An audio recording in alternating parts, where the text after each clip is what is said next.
Today on the Mr. Maple Show, we discuss how to water your Japanese maple. We'll be discussing watering, what it does, what not to do, how much, what you should do about watering in containers, watering throughout the seasons with different soil types, sun versus shade, and watering systems.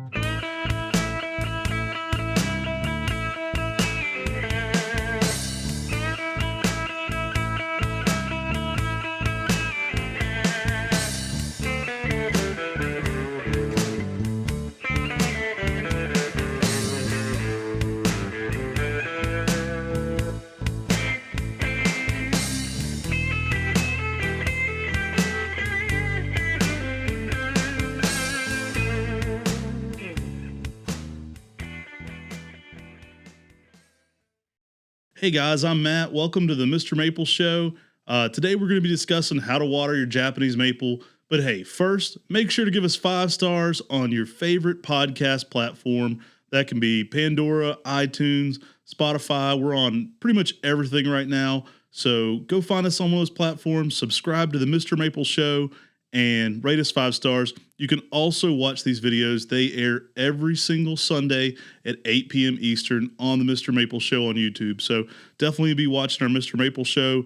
We have a video component to this podcast on there as well. And we've really been getting just the greatest feedback from you guys. We really appreciate all the love we've been getting for this podcast we've been doing. We've been recording some really great content, guys. I think some stuff you're definitely going to want to be a part of. As always, we're going to balance doing interviews with in-person content, how-to content from Tim and I. So we're always looking for that perfect balance there, but we're going to keep bringing some amazing interviews as well. Hey y'all, I'm Tim.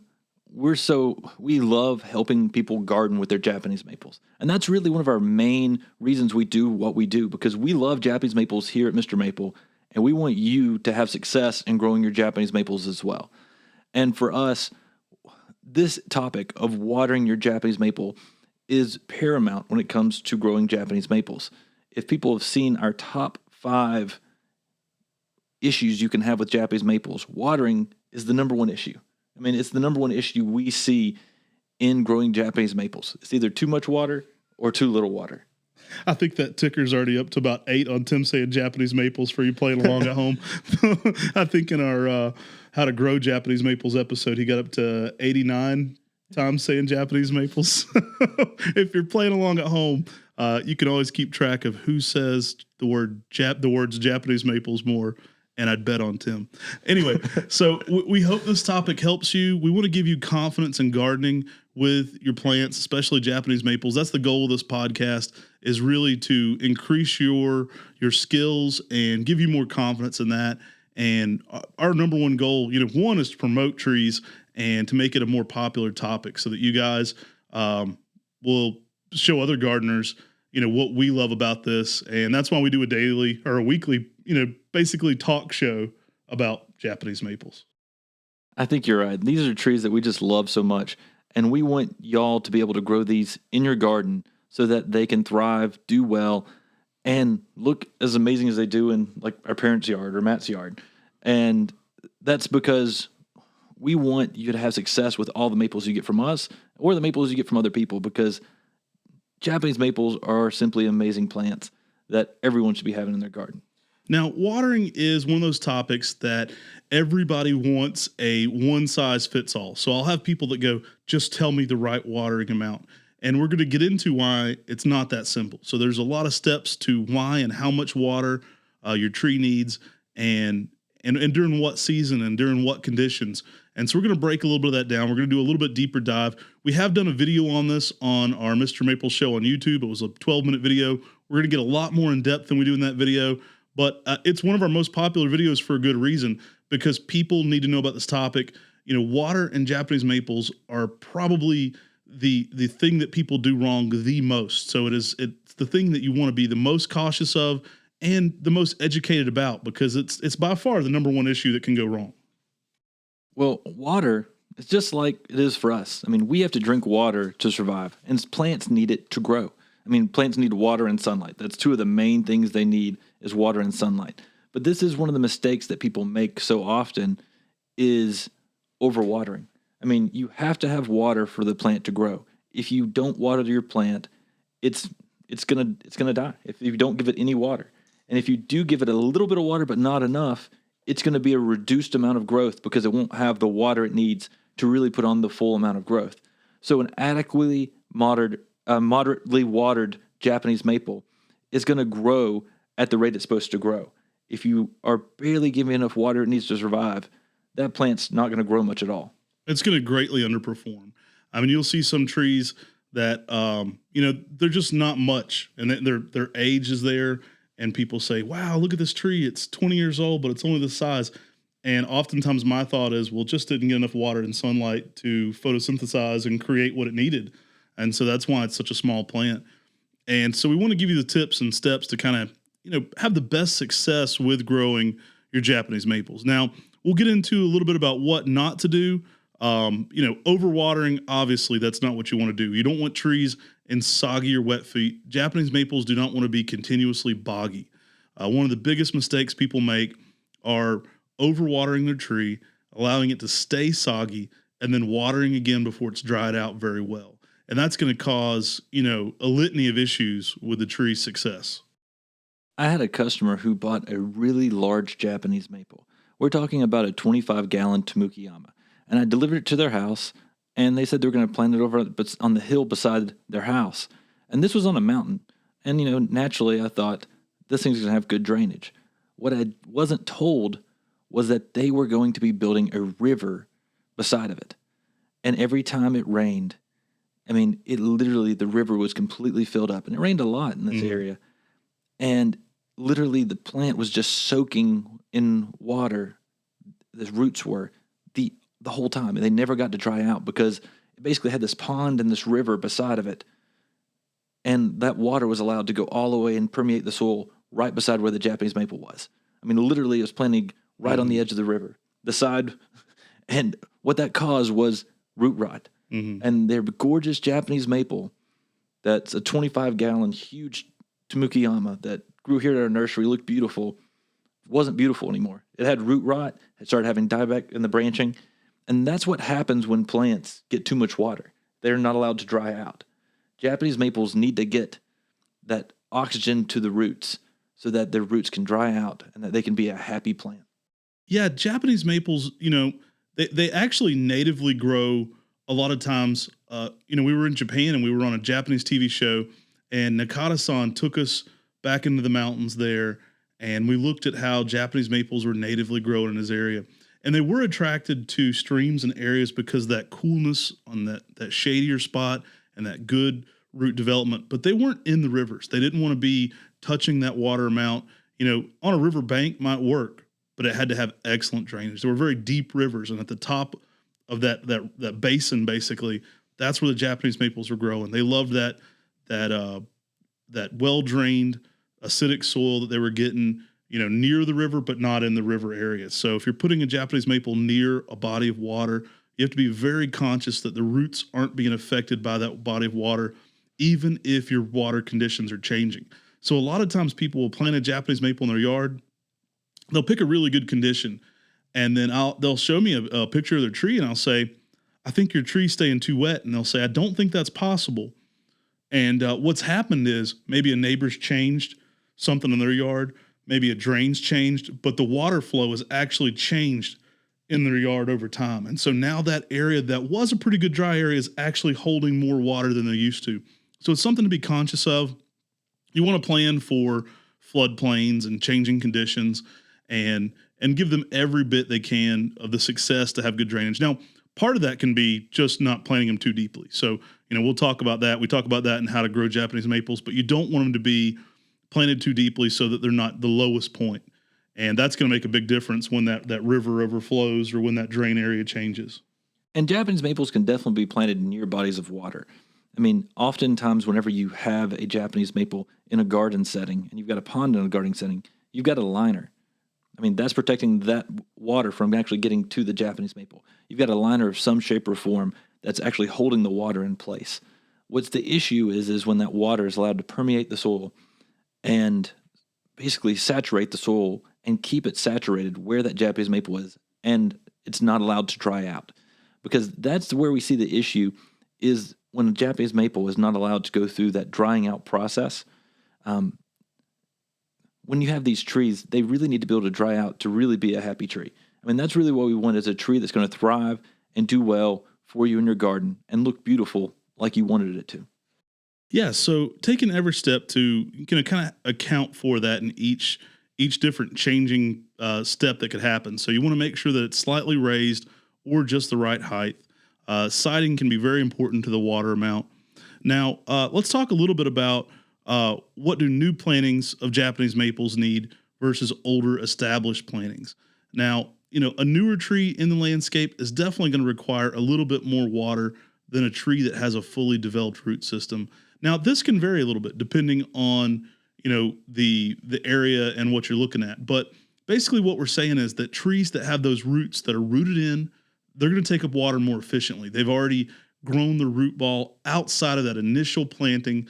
Those roots are established, and that tree is going to be more efficient at finding its own water from rainfall than a tree that's been recently planted in a container. Basically, it's in a new container in the ground. So that tree is going to need a little bit more water to look happy than a tree that has a very efficient, healthier, older root system. We're at here in Western North Carolina. If we're planting a new plant, a new tree out in the landscape, we will water it thoroughly and let it get saturated when we plant it. And we'll let it get completely saturated. And we'll come back a few days later, and hopefully that plant has dried out, and we will water it again. And then we'll come back 4 days later, and we'll water it again. Then 8 days later, water it again.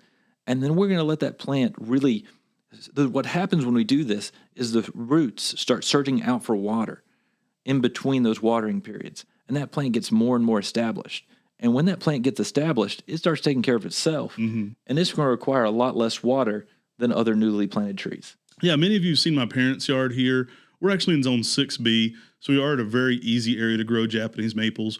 One of the benefits we do get here in our region is that we have cooler nights, and we'll talk a little bit about temperatures and their effect on the amount of water a tree needs. But we water very little in our parents' garden. In fact, I can only think of one season when we were in extreme drought that we've actually watered that garden. It actually fends for itself and takes up, what naturally it gets there from the water sources from rain. And that's basically it. That garden doesn't get a lot of outside water. Now, that can change a good bit. So in some years, you're going to have to water more because you're having more extreme droughts. We had wildfires here in Western North Carolina about 5 years ago, and that was one of our most extreme conditions for drought. And during that year, we were watering a ton just to make up for that missing waterfall. It just makes me think about Brian in Oklahoma when he would say that he would go through such heavy droughts, he'd have to go out and water because his ground would crack so much he could put his hand in the cracks. That's wild. And, we'll get into different areas and how you have to water, but that just made me think about it with this drought. I'm thinking the one drought we had that was so bad still wasn't as bad as what Brian went through. And we had to be very conscious, especially with newer trees during that drought. So trees that were, recently planted, those trees required more supplemental water than trees that had established roots. We've showcased a tree here on our channel several times on our YouTube channel that's at the Hopewood Estate here. And that tree was planted around 1890, we think. And it's a massive tree. And so that tree's been through droughts, all kinds of crazy conditions here in Western North Carolina. And it's a very happy, healthy tree. So, once that tree starts to defend itself, they're very drought resistant. So they're actually a plant that can go through some pretty dry spells and really do well. One of the first lines of defense to let you know that you haven't watered your tree enough is that it's going to drop leaf. Now, one of the beauties in Japanese maples is that when they drop leaf, to do something. They actually recover very quickly. Japanese maples, they're a good wife. They let you know when you're doing things wrong. So things aren't going right. The conifer, when it starts to drop needles, it's a little too late. The wheels are off the bus once the conifer starts to drop needles heavily. It's very hard to turn that around. But with Japanese maples, we kind of got a good idea. They communicate well with us. We know what's going on there. If something's starting to drop leaf, that's a very good indication, especially with a new planting, that tree may be drying out too quickly. And the good thing is about with Japanese maples, when that often happens, it's during the summer. And summer flushes are already set up with buds behind the leaves. And the plant will often push out new growth right behind that. And if you just allow it to water and dry out, you're going to have a plant that looks healthy again in just a short period of time. Where we run into a problem here is that watering too much can often look like watering too little. Mm-hmm.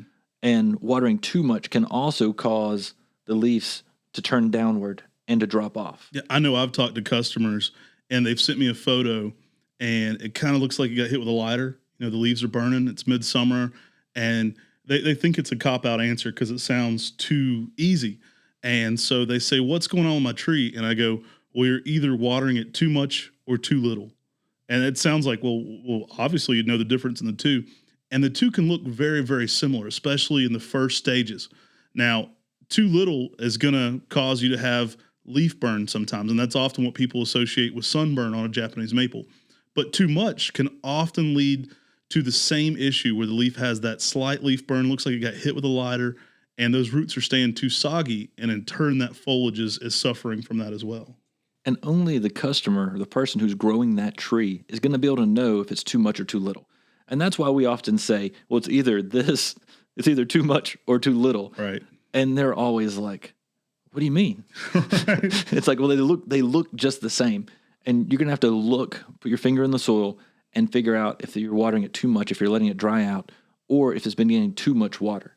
I know some people think like, wow, how are you going to talk and do an entire presentation on water? And it's like, you could almost guess without even looking at what the tree looks like. If somebody says, "Hey, my tree's having an issue," it's normally a water issue. So the too much and too little can definitely be similar looking, but it's also 9 times out of 10, it's one of the two. Like if somebody has a problem with their Japanese maple, it's normally a water issue.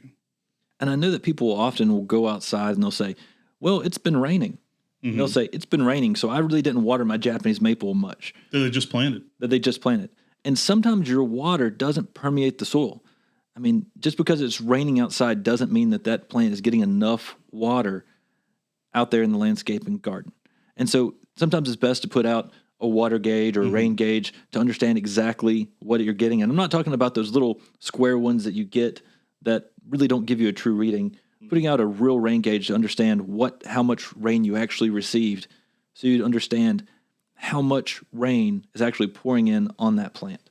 Yeah, now we'll get into different seasons, but it's very possible that the soil around your tree in the ground is dehydrating the plant. So it's oftentimes in our drier stages or our drier parts of the year, you plant a new tree in the ground and the soil actually around the tree is so dry that it's pulling moisture away from the tree. And so the tree will dry out too quickly. And so when I plant a new Japanese maple in the ground, especially going from container to the ground, in an in-leaf situation, I want to make sure that tree gets completely saturated with water. I want to water it in. I want to get the air bubbles out. I want to let that soil soak in very, very well. I want it to get, all the way soggy. And then I'm going to make sure that my tree isn't sinking and creating a depth issue that can be a later water issue when I do that too. That way I've already packed that soil down underneath the tree and I've established that it's got a good draining system around it. And it's not somewhere that's going to be holding water or pockets underneath the ground that could be holding water around that tree. You brought up a really good point. One of the things that often also dries out plants is rocks. Rocks, when people put plants around in a sunnier location, gravel actually dries out an area. Rocks dry out an area. And that's often what I see sometimes people do is they put a lot of rocks around, which increases the drainage, which is great. But in those situations, you do have to water more. Yeah, you got to be conscious that, we have a whole video too on can I put a stone around my Japanese maple? And the honest answer is it depends on your condition and it depends on the rocks. So, river rock look awesome around the base of a Japanese maple. It might work here in Western North Carolina. It might not work in Atlanta. It may be that those stones are holding too much heat. They're evaporating too much water and they're creating a situation that's causing issues for you in your area. So there are some variabilities there, especially, Japanese maples look great with stone. Any design guy is going to tell you a Japanese maple and a rock look awesome together. But be conscious of that residual heat and its effect on the water amount for sure. And also, if you have really large stone, you can actually block the water flow to the roots of your Japanese maple. So even if you're getting a downpour of rain or you're out there putting water on where the rocks are, it doesn't mean that water's actually flowing down to the roots of the Japanese maple. Yeah, Japanese maple raised up beside a rock works really good because you're still getting an ample amount of water, over top of those roots down and in. Sometimes bringing a big boulder beside a Japanese maple, you've cut that section of roots off to, direct water flow. So be conscious of things that can cut off direct flow of water to a set of roots. Oftentimes, when that happens, you're going to have some dieback in one specific area of the tree, and it's because you've brought something. It may be landscape mat, it may be stone, it may be something, another planter. But what you've put there is actually enabling, or it's actually stopping that area of the root ball from getting fully saturated. And you may see the landscape mat, which is exactly what I was thinking when you were talking about that. You may see the landscape mat and you say, well, this is permeable. Water flows through it. But it doesn't necessarily have to flow through it if it directs the water away from your Japanese maple. Because often if it's slanted, or that it'll often run water away from your Japanese maple. And so keep that in mind, that, just because your landscape mat is permeable and it is preventing weeds from coming up, doesn't mean that it's not directing water away from your Japanese maple. If you've got those out in your landscape and garden, you want to make sure your hole where you plant your Japanese maple is really free of that landscape mat, because that can really direct water away from your Japanese maple and really cause some issues. Water's always going to take the most direct route. So be conscious of that when planting, and even things that slightly divert can lead to drier areas or wetter areas. So things that might divert water in the direction of your plant can cause too much water, and things that can divert water toward, away from your plant, like that rock that might be right at the base, that might be drying your tree out way too quickly in certain areas for the root ball. So just be conscious of changes like that. Now, another step we'd like to get into, and this is a big one, is watering in containers. Now, we're a nursery that grows pretty much everything we sell in containers. So we like to think of ourselves as pretty good experts on growing Japanese maples in containers. There's a lot of factors to take in there for the overall health of the tree. And of course, paramount amongst those is going to be good drainage. So when we're talking about drainage for a container, we're talking about drainage all the way through the pot. You're going to make sure you want to use pot feed, because if you don't, the Japanese maple pot can actually get suctioned down to the container, to the like a wooden deck, and not allow water to flow through. And good drainage is paramount when it comes to growing trees successfully in containers. They don't like wet feed, and you've got to make sure that drainage goes all the way through. But your pot is essential in figuring out if your tree is going to be successful as a container plant. And the main thing is making sure you have good drainage holes in the very bottom of your pot. If it only has one hole in the bottom of the pot, you'll need to drill more holes in the bottom of the pot to add good drainage. If you can't do that, you need to put a lot of gravel in the very bottom of the pot to really maximize the water flow coming through that one hole. Yeah, my mom will actually take a lot of steps. She has kind of a concrete patio there on her house. Her porch is made of concrete. And so she'll add pot feet to her patio planters to make sure that they're draining through completely. Because sometimes even during a freeze, that water might freeze, and then what was a good drain hole isn't for a long time while we're under those freezing conditions. And so one thing my mom does, I know even on her concrete patio, is use paint stirs. Now, people said, what's that? And basically it's the free, little wooden stick you get when you get paint. When you're going to a big box store and you buy some paint, you're going to get a paint stir. She'll cut these up and put them under her planters there on the porch. And that'll give it just a little bit of elevation.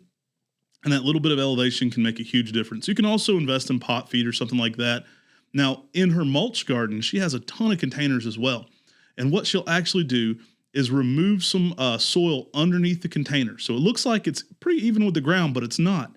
And what she'll do there is she'll actually dig a small hole underneath her planter and then put some brick in the ground.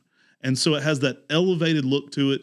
You don't really see the bricks when you walk through her garden, but they're there. They're below those pots, and they're providing excellent drainage. They're maintaining that airflow and that drainage so that whenever that tree gets watered from above, all that water is coming completely out and it's draining completely out of the pot. So it's not standing and holding water. So be conscious of that. You can use a lot of things to make pot feet for your container. It doesn't have to be brick, doesn't have to be paint stirs, but really whatever you do, be conscious of that, because adding that step of those pot feet can make a huge difference in the success and the winterization of your Japanese maples in containers. Hey, Matt, What about bowls of death underneath your Japanese maple? Yeah, we call them the saucer of death sometimes. I mean, I probably sound like I'm beating a dead horse if you watch our YouTube channel because I rant about these all the time. And it's probably one of my biggest pet peeves. You know, someone will send me a picture of a Japanese maple not doing well and it's in a container. And my first response will be scroll down to the bottom and take another picture because I know what's going on. And when I look at the rest of the picture, there's a saucer of death below, their container. They've got a nice pot. It looks great. It's a great looking planter. It even has good drainage on the planter. But as gardeners, a lot of people are programmed to then take their plant and set it on top of one of these saucers that, doesn't let the plant dry out. Now, the way water works, if your water's there, you can keep that water level all the way up to the top of the container.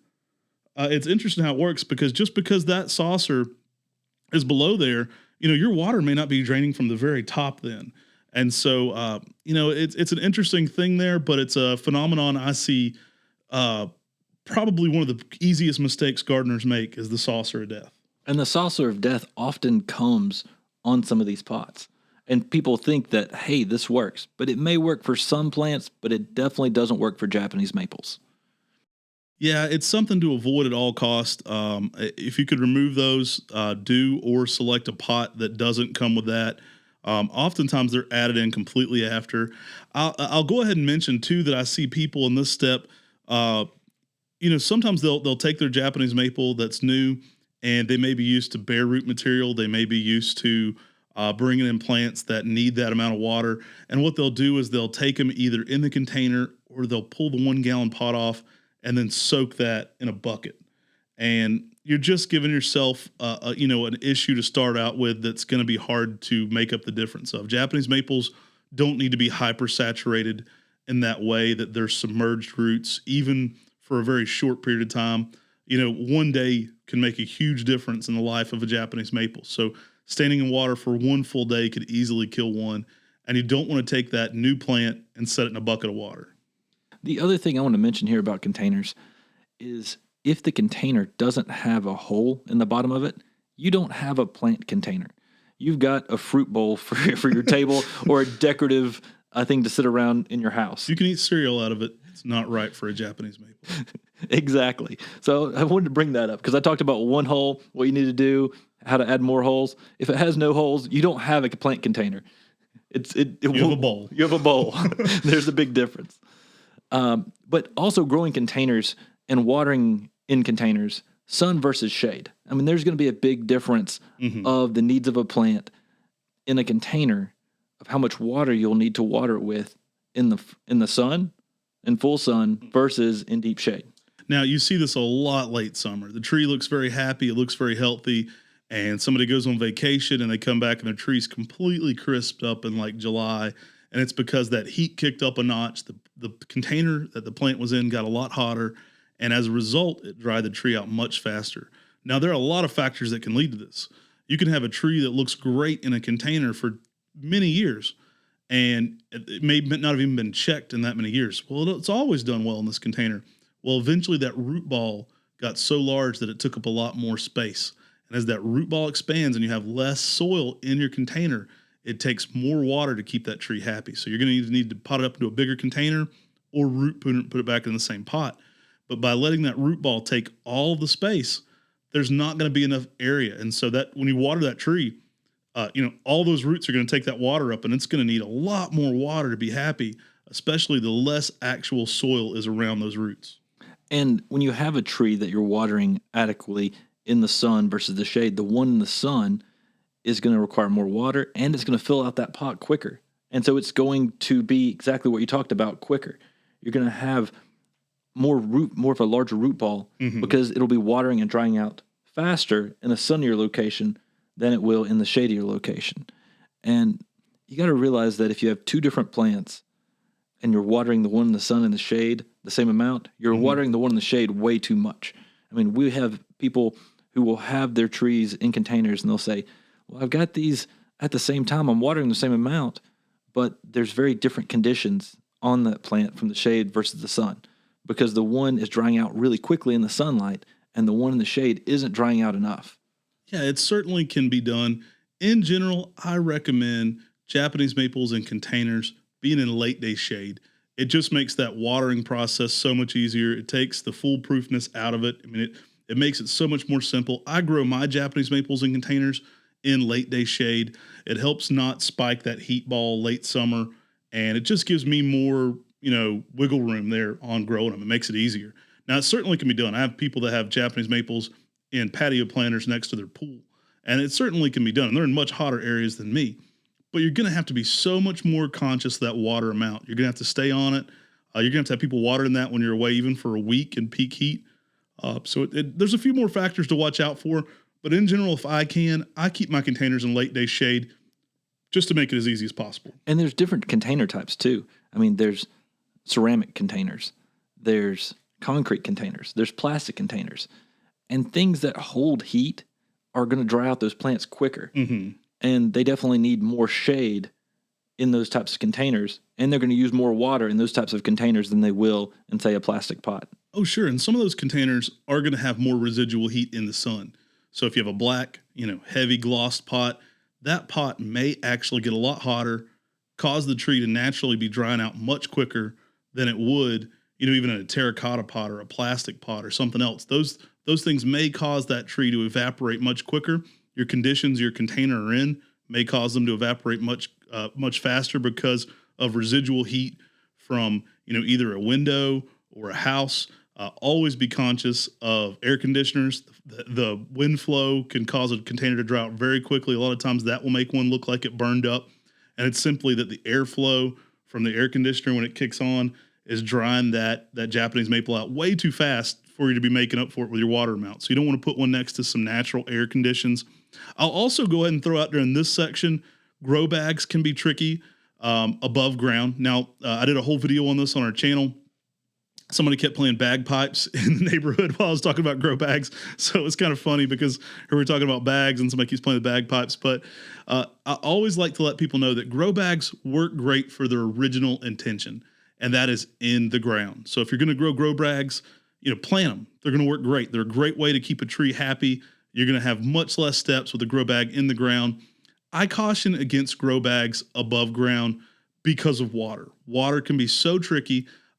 All sides of a grow bag can evaporate at different times. All sides of a grow bag can let water out at different times. So your watering conditions above ground can be very tricky. The water is going to go to the point of least resistance. So if you've created an area where there's a hole or an air pocket in that bag, you're always going to be watering that part of the tree and not the rest of it thoroughly. So it can get a little tricky above ground. I know when we trialed a lot of grow bags in the nursery setting, one of our biggest issues was that plants in grow bags needed more water than plants in containers because they were drying out at different rates.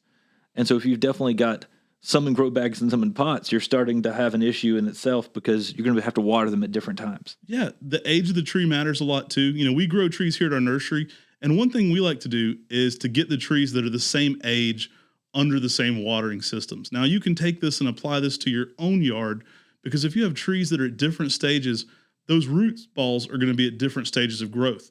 They're going to require different amounts of water. So your younger trees will not require as much water as a tree that's more rooted in a container. So you're going to have to be conscious of that.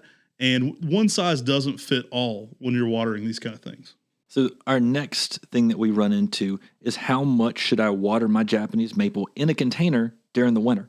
I mean, this is a topic that is something that people mess up on constantly, and it depends greatly on, is your Japanese maple outside? Are you in a zone 5 through, or zone 6 through 9 where you can leave your container outside? Or are you in a zone 5 or a low zone 6 where you have to bring your plant into somewhere where it's not getting natural water? Right. Now, I'll start out by saying I only recommend protecting Japanese maples in containers for the entire winter in zone 5 and below. Zones 5 through 9 are where Japanese maples work. Zones 6 through 9 are where they work outdoors in planters. So if you're going to be in zone 5 gardening, you're going to have to protect that pot during the winter months. You're going to have to bring it into a shed or an unheated garage that's not staying too warm to leaf the tree out, but above freezing, and giving that root ball a little bit of time to relax. Zone 5 winters can actually damage root balls by freezing them too hard. So you're gonna have to protect those. Now you can plant that container in the ground if it's not holding water. That's a great way to get around that, is to kind of make your container a grow bag, plant it in the ground, and avoid some of those other issues. But if you're bringing that one into your patio, avoid sunrooms. You're going to dry them out. I've seen people put them under sunlights, grow lights.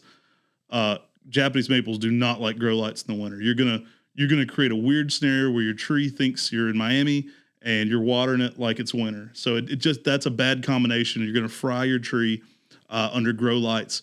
But when you're putting this tree, say, in your unheated garage, in that zone 5 setting, that tree still requires water. And the thing that's unusual that you don't think about is a place like your garage has a very low humidity, a very low humidity. And that plant is going to dry out in there. And you may have to put your finger in and do a finger test to figure out when you need to water that plant in that location. Keep checking them. I normally recommend at least 2 to 3 times a month out of leaf. I think that's a good starting spot. You want to make sure that they're not staying boggy. Again, they don't want to be wet out of leaf, but trees require water to keep that rigidity and that health even out of leaf. Your trees are going to get so brittle and they're going to get damaged so much quicker from little cold changes if you're not watering them. And at the same time, you don't want to water too much. People can easily overwater during the winter because they need less water during the winter than they need during the spring or summer. And so that's just something to keep in mind, is that when watering your Japanese maple, if you've got it in a garage, make sure that it's fully allowed to dry out before you water it again. Now, in zones, something like a zone 6 through 7, we often see people who will pull the Japanese maples near their house because they're like, well, I don't need to bring it inside somewhere because I don't have crazy weather, but I'd like to do some protection.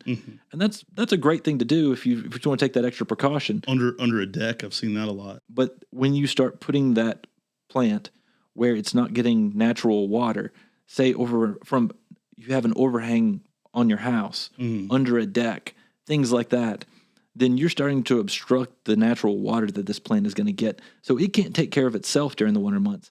And it's going to be something that you're going to have to help take care of it. Yeah, I've seen that a good bit, actually. I've seen people, they've got a nice collection of Japanese maples. Say they have 30 or 40 trees in pots, and they have a deck they're already enjoying where those Japanese maples are thriving throughout the year. And they might not even be in a cold zone. Again, a lot of these people are in zone 7 or something, and they'll just want to protect those containers during the winter. So naturally, they think a great idea is to put these below the deck, but you've got to water them there. If they're not getting any water over that winter month, you're going to cause more damage than good to those, because especially under a deck, they're still going to get those cold spells and they're going to need water to help them recover from those extreme colds. So typically after some of our coldest times here at the nursery, we have our trees in cold frames. They're under poly. They're not in heated greenhouses in any way. We want our trees to be as shut down and as happy during winter as possible. So what we do, we let them dry out completely, and then we'll water 2 to 3 times a month after our cold spells. So once things get below, say if we're hitting like 21 this week, we might, as soon as we get back above freezing, go ahead and give the Japanese maples a nice drink. And that's going to give them, some good recovery time. It's going to help them, get some more moisture back in them, because those cold spells also deplete the Japanese maples of moisture. Now, this applies especially in containers, but also applies to plants in the landscape. You got to watch out with the companion plants that you plant with your Japanese maples, because this will drastically affect how much you are actually out there watering your Japanese maples. Yeah, be conscious of that. What you have around them can rob them of water. If you have a plant beside your tree that requires a ton of water, it may not be a good companion plant for your maple. Now, sometimes people put annuals out, and we like annuals. Annuals work great, but you want to be conscious of having an annual that requires daily watering or over watering, that the Japanese maple doesn't need the same amount of water. Oftentimes you can kill a very nice, expensive Japanese maple for a very cheap plant. And I've seen people do it a lot because I had to water, these flowers I had on top of here, and the Japanese maple simply cannot handle the same amount of water as those companion plants that were in the same pot. And something like a petunia is going to need daily watering, but your Japanese maple needs to be drying out. And so you've got to find that balance with your plants that are pairing with them. But also watch out for some things like grasses. I mean, sometimes people I've seen other nurseries selling Japanese maples in containers that have pampas grass. Right. And that just doesn't make any sense to me because the pampas grass is going to dry out and rob the Japanese maple of so much water. Yeah, we saw these planters one time, and they had these really nice cereus in them, and they had a large grass and a Japanese yew in there with those cereus, and we're like, that's so mean because basically when those customers get that, Japanese maples have a very non-invasive root system. So one, that grass and that Japanese yew are going to massively compete for that root space within there. So they're gonna win. That Japanese maple is not going to have root space in there long term. But also watering wise, wow, they're going to steal all the water away from this root ball for this Japanese maple. So it's going to be very hard for those trees to maintain a happy balance if they have plants around them that require too much water or plants that are robbing their water from them. So be conscious of that. Not everything pairs perfectly in a container or right next to a Japanese maple in the ground. And just be conscious of that. A lot of times we'll see that. Again, people damage a very, very nice older Japanese maple because they have to water a new plant they've put next to it that requires way too much water for that Japanese maple. So next we'll be going through the seasons. And there's different amounts of water for each of the seasons. I mean, a plant during the spring is going to need a lot of water because that plant is putting on new growth. And when that plant's putting on new growth, it's using that water to help it make that new growth. Yeah. Now, in a lot of areas where we grow Japanese maples, so most of the United States where Japanese maples grow, you're going to get increased rainfall in those spring months. I mean, that's part of the beauty of the spring there. You're going to get good water flow. Be cautious that just because, we've mentioned this before, but just because you're getting rain, it might not be permeating your soil at the same level. So you want to still touch your Japanese maples, especially new plantings. We call it the finger test. Tim jokes that you do it with a diaper, but as a dad, we never stick a finger in a diaper. But you're going to want to stick a finger around your root ball and make sure that it's not just damp at the surface. If your tree's only being damp at the surface, you're going to create high surface roots and you're not going to have a happy tree. You want that water to completely saturate that root ball so that you're creating nice microfibrous roots all around the plant. If only the roots at the top of the tree are happy, it's not going to be a happy tree. Yeah, that's for sure. And in the springtime, you're getting a lot of growth. You're getting this plant. You're getting a lot of rainfall. It's taking up a ton of moisture. It's taking up a ton of moisture. And we're probably going to have a lot of water naturally in most circumstances. But if you are experiencing a drought or if you're in a place that's not getting as much rainfall, you've got to remember that plant needs more water. And if you water that plant adequately and allow it to get wet and to dry out, you're going to get the best growth rate out of that Japanese maple in the springtime. Yeah, by not watering enough, especially when it's putting on growth, you're just going to be dampening that growth rate. You're going to be slowing it down, and spring is the time when Japanese maples tend to put on their most growth. So it's a good time to be watching that water amount, but also conscious that you're not keeping it soggy. So they need to drought completely between each watering, so just be conscious of that. Now, going into summer, that's when I think people make their biggest mistakes. A lot of the fertilizers we use are, increasing the growth rate in the summer. The heat is naturally pulling a lot of moisture away from our Japanese maples, whether it's in the ground or in the container. They're going to dry out much quicker in that summer heat. And oftentimes this is when I see people overwater. Yeah, I agree. And when you're fertilizing, if you put a lot of fertilizer on a plant, first off, if you over fertilize a plant, it's like weed killer. You don't want to over fertilize a plant. But if you are fertilizing a plant, it is going to require more water. But at the same time, if you have the heat of the summer and you have too much water in a situation, that's when you get phytophthora root rot. That's when phytophthora root rot is most prevalent, is during those summer months. That's when it spreads the fastest, and that's when your plant can get the most damage. So if you make sure that your plant's allowed to thoroughly dry out, and then you water it again thoroughly again during these summer months, that's the best way to do it with watering Japanese maples during the summer. Yeah, if you have a really well established tree, and we touched on this a little bit, they're going to start to defend themselves. The trees that are established are going to look better late into that summer heat than newer plantings, and that's because their roots are taking up energy more efficiently. They're already more set in for how the water is being distributed throughout the plant. You're going to have to be more conscious of this with newer plantings during the summer than with established plants. But be cautious if you're having a drought. It's probably going to require some watering on your Japanese maples. Like I said, 5 years ago here, we actually had some fire conditions in Western North Carolina, and we were running sprinklers from our well quite a bit on that garden. And that's one of the only years I've ever had to do that. Now, we talked a little bit about winter. We talked a little about containers. Be conscious in the winter. A lot of times we talk about protecting Japanese maples in the winter, and sometimes people will do things to protect them that will actually be robbing them of water. We talked about the decks, we talked about things like that. You don't want to put tarps or things around your Japanese maple that are, one, holding too much water to the tree. That can be an issue, but also trees can get too much water taken away from them from tarps and things that are drying them out. So be conscious of that. Typically, you're going to need to do those things in extreme weather changes, but not continuously throughout the year. So you want to be conscious that you're not putting a burlap wrap around your Japanese maple's base, and that's holding moisture against that base of the tree, causing it to have more disease issues on the base of the plant. That's an issue we see a ton, actually, especially in some colder areas, and people do this in areas that stay pretty warm that don't need to.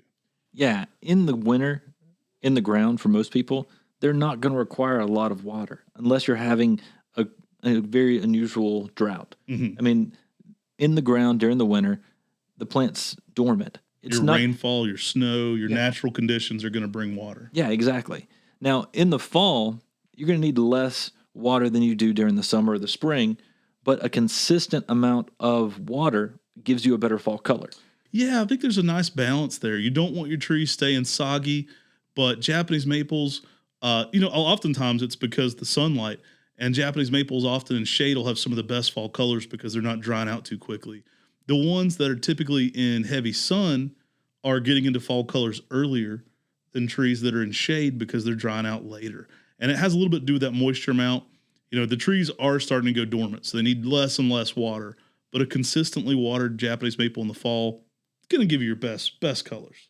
And I hope this video is helping you all understand there's a lot that goes into watering Japanese maples. There's a reason why there's so many variables. Right. And the main thing is doing this is making sure your plant gets wet and then dries out. I mean, that's what this all boils down to.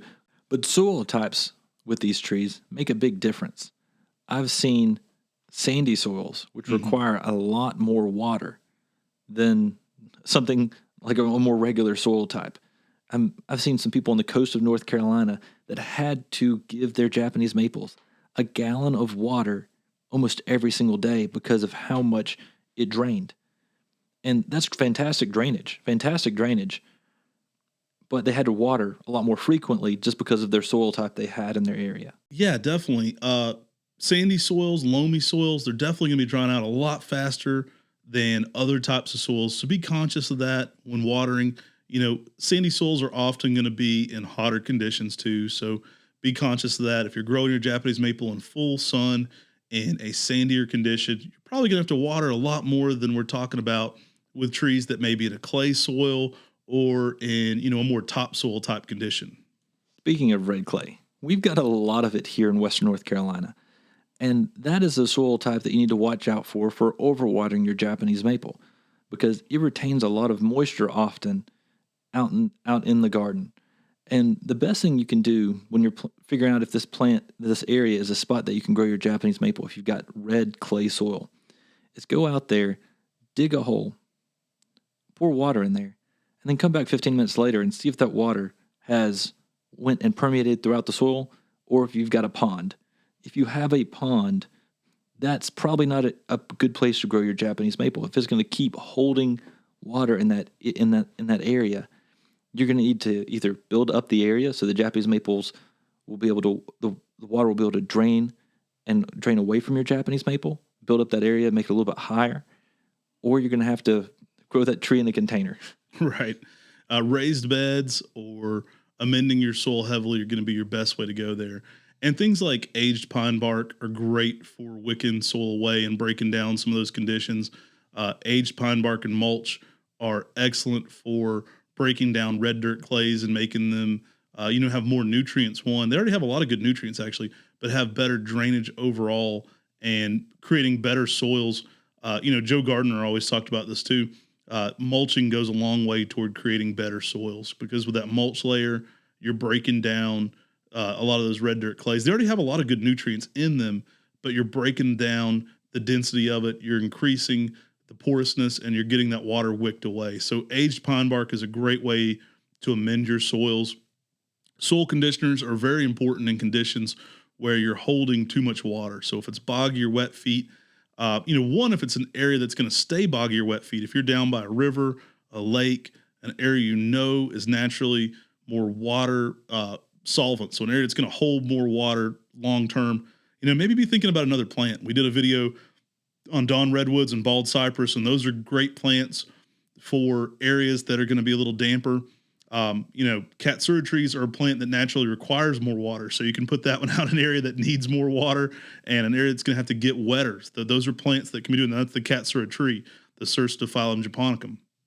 Maybe a Katsura Japanese maple might not be quite as happy in that soggy, wetter condition. So just be conscious of that. There are plants you can go with and trees you can go with in those wetter conditions, but Japanese maples are not going to be happy in an always soggy spot. And you brought up the soil conditioners, and you're exactly right. That's the only time I actually think you should use them with red clay is if you're not getting enough drainage. Red clay itself is actually a great substance that has a lot of good nutrients in it that the plants can thrive and do well in. I mean, look at our forest here in Western North Carolina. Yeah. A lot of that's in red clay. And these Japanese maples can thrive and do well in that circumstance as long as you've got the drainage. Drainage is the main thing, and the red clay can actually provide that. And the Japanese maples can thrive and do well in it because there's a lot of good things in that red clay. It was funny that when we had Grumpy Gardener on here, we had someone ask about planting in red clay. He was like, walk outside and look around. yeah, just do it because the plants are gonna do well. But the soil types really make a big difference. If you have a regular rich soil, you're just following the same basic principles, letting it get wet, letting it get saturated, and then letting it dry out. And that is the main types with the soil types, but each of these soil types are going to require a different amount of water. And that's why we wanted to bring this up, because someone's going to tell us and they say, well, I watered this plant here and, it dried out so fast. Well, if you got a super sandy soil, that may be what's happening. Yeah, there's not a one-size-fits-all answer because we live in so many different areas, and Japanese maples, quite frankly, can grow in so many different areas. I wish there was we'll just do 5 gallons a week and that's it. But there's not a simple answer to this. You're going to grow your trees according to where you live, and it's going to require a little bit of paying attention to the details on that. Now, one thing that can be another factor in this whole equation is watering systems. I like to talk about this. Watering systems can be an amazing asset for gardeners. They can also be a huge hindrance for Japanese maples. So I've had customers with drip systems that have some of the most amazing plants I've ever seen because they're providing their Japanese maple with an adequate amount of water for that sunlight and that photosynthesis to really take the plant and take it to a whole new level and just grow it to an amazing level in heavy sun. And, it's getting an adequate amount of water. But that relationship is a tricky one to find. A lot of times as gardeners, we have sprinkler systems that are set up, for those annuals or for, I've even seen it in Florida, in the Panhandle, where people are growing Japanese maples for palms and things that are going to take a lot more water than a Japanese maple. So we have to be conscious if we're distributing an amount of water not right for the Japanese maple to it with our watering system. And on your watering system for a Japanese maple, it's going to change throughout the seasons. Just like we talked about with each of the seasons, with you needing more water during the spring and the summer and less during the fall. Or if you're getting a lot of rain, you may need less. And you're going to need to make that adjustment with your watering system. I mean, just putting it on there for a timer and a gallon amount and trying to forget about it. That's the reason people often put out a watering system. Right. That isn't going to work. And so, there's some fancier things that people will try telling me, and they'll say, I've got this water meter and it's telling me how much how much moisture is in that plant. Don't do that. That's when people always mess things up because the technology, they don't quite understand how to use it. And they think that it's got moisture in there and it doesn't, or they're continually watering it when it needs to dry out more. And I've always seen that. Just be careful with those moisture meters because typically when people get moisture meters out, that's when they're going to make a mistake. Just put your finger in there and figure out if it's dry or not. I've had people bring up to me, I don't think I'm watering my tree too much. I'm staying away from overwatering. And it may be something as simple as your neighbor is watering their lawn so frequently. Lawn watering is one of the main culprits in issues with Japanese maples because we'll be watering our lawns or our neighbors watering their lawn, and we want that thick, lush green grass, in the late summer heat. But as a result, we're creating a soggy condition for our Japanese maples. So just be conscious of all the effects of any outside non-natural. I mean, we can't control the rainfall, but we can control our watering systems and how much water they're distributing to our Japanese maples. And we just need to be conscious of that and really think about it because I've seen a lot of trees get damaged with good intentions. People have paid good money to put out a watering system that is then killing some of the cool plants in their garden. Yeah, and Matt's got a great point because often certain types of Japanese maples will be out there in the middle of the lawn when they're out there watering in their watering system, and you can definitely overwater your Japanese maple in that way. Now, watering overhead, most of the time when you're watering a Japanese maple, you really want to water at the roots. That's really where the plant takes up the water at. If you're watering the leaves, you're not really doing much. Some people will actually say that the little spots on the leaves are caused by watering on the leaves themselves. Now, this may be the case that in high heat areas, you may get extremely high heat areas. We're talking the most extreme high heat areas in the United States. You may get some leaf damage from watering in full sun in the extreme hot part of the day. But what most people are actually seeing on those spots on their leaves are caused by leafhoppers who carry a fungus around in the early spring. I've never had trees be damaged from heat from watering in our greenhouse at any point during the summer in our highest heat conditions. And we water everything from overhead. I've never had that happen in 100 degree conditions at our nursery. So it typically is another issue going on there, but you want to be conscious of any drip or anything that's occurring that can continually be hitting a plant. So you consider that myth busted. Right. It's a good myth buster. So just be conscious of some of these issues when you're dealing with Japanese maples. Oftentimes the tree somebody plants beside their driveway and they kind of just let it do its own thing once it's established. They've kind of forgotten about it. That tree looks great. But the one that is getting too much love has too much issues. It's often somebody will say, I don't know what's going wrong. My husband waters this Japanese maple every single day because it's one of his favorite plants. And I know what's going wrong because that Japanese maple can't uptake that amount of water. We're overwatering the tree for the size. And because we're giving it too much love and too much attention, we're actually causing more issues than need be with that Japanese maple. We're one that was kind of, gotten established, but then let do its own thing. It's going to typically outperform one that is over man-made watered. Yeah, and different climates across the United States are going to require different amounts of water as well. I mean, if we saw down in Texas where plants were getting watered very frequently, had high heat, good drainage. Great growth. And we saw Goshiki himes that were almost 10 feet in height at SFA Gardens. Yeah. I mean, it was crazy. Well, part of that's because they have like 10-month growing seasons. They don't really have a dormancy there. And they had hogs that came and dug at the roots, which sort of aerated the soil, which was kind of unusual too. But someone who's growing a tree in New York is going to have a very different watering pattern for them than they will in someone in Texas. Yeah, we hope this podcast just kind of gave you, a better consciousness of the relationship with Japanese maples and water. That's really what we wanted to talk about here today is that relationship and how to better understand it so that you can have your best success in your garden with Japanese maples. And so that you're going to be able to kind of take some of these tips we've given you and apply them to your conditions. We're here in Western North Carolina, but we sell Japanese maples all over the United States. So we see them in so many different conditions. And that's really one of the best things about these trees is that they thrive and do well in a large portion of the United States. But, all of those areas aren't going to be equal as far as rainfall, as far as water uptake, as far as heat. And so those are conscious things you'll need to take steps as gardeners to have your best success.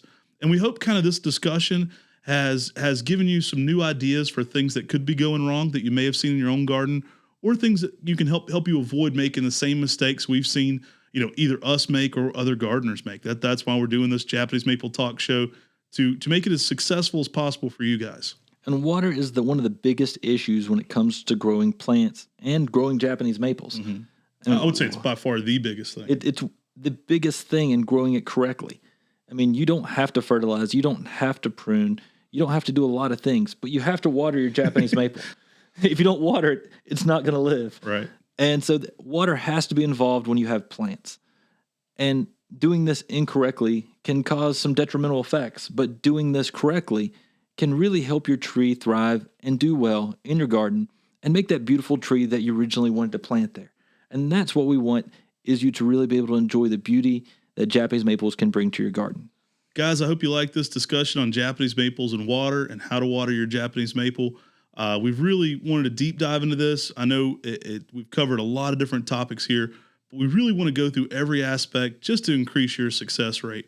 We're going to continue to provide how-to videos here on this podcast as well as our YouTube channel. So we'll be discussing tips to grow Japanese maples.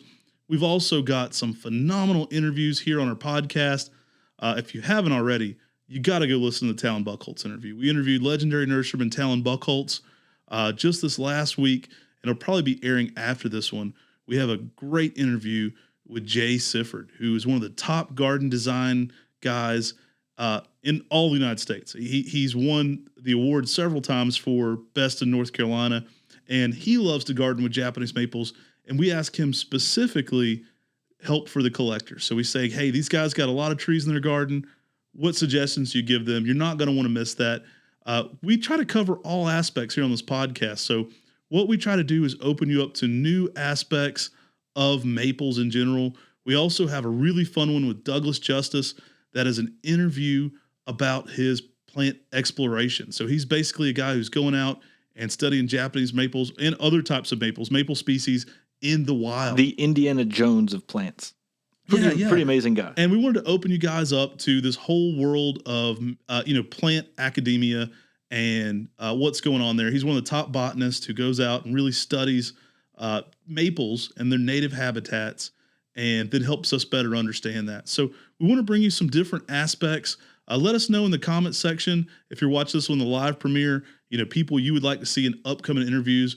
We love to have Japanese maple centric content, but we love all kinds of content. So we're going to be talking to experts in each field, but we love bringing you different aspects that you may have not previously thought about here on the Mr. Maple Show. Make sure you go in on your podcast platform and you give us a 5-star review. That really helps us a bunch. And if you're involved on our YouTube, make sure you're involved in the live chat, because there's a lot of fun. There's a fun community there of people who grow Japanese maples who talk each and every day. Yeah, shout out to that live chat. You guys are maniacs. I love you. It's really cool. I get in there, and y'all just shock me every time with your enthusiasm. It fires me up to make more of these. There's such a fun community we're building there in those live premieres. Our videos show up every single day on YouTube at 9 a.m. Eastern, except for Sundays when that podcast comes at 8 p.m. And there's a dedicated group of individuals, in there discussing their garden, what's going on that week, what they like. Really just building a community. I mean, most of the time people are just dropping in to see how someone's doing, but I love it. So check us out on all the platforms, from YouTube to your podcast platform. Make sure you're subscribed, because you'll want to know with all of our new content coming out, you'll want to see each and every video. Take care. God bless. And have a great day.